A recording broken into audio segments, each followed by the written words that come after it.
Merhaba, herkese günaydın. Kanalıma hoş geldiniz. Karaca'nın yeni çıkartmış olduğu Karaca Hatır Türk kahve makinesini sizlerle tanıştırmak istedim.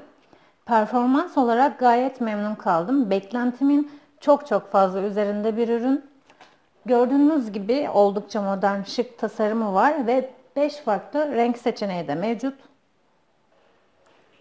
Cezvesi gayet büyük. Ayrıca tek seferde 5 fincana kadar bol köpüklü kahve yapma olanağı sunuyor.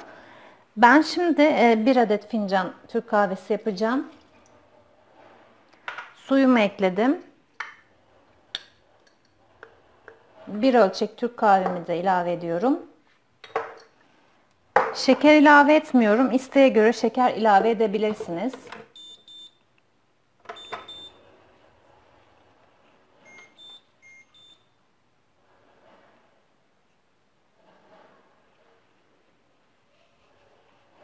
Şimdi detaylarına geçelim. İdeal pişirme ısısı, taşmayı önleyici sistemi var, otomatik kapanma, ürünü kolaylıkla temizleyebiliyorsunuz.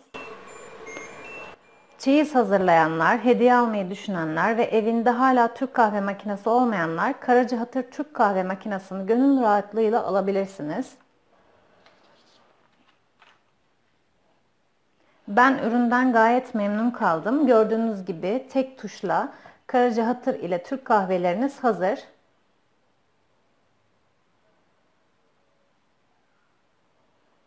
Afiyet olsun. Açıklama kısmına ürünün linkini bırakacağım. Oradan inceleyip satın alabilirsiniz arkadaşlar. Beni izlediğiniz için teşekkür ederim. Bir sonraki videoda görüşmek üzere. Hoşça kalın, sevgiyle kalın.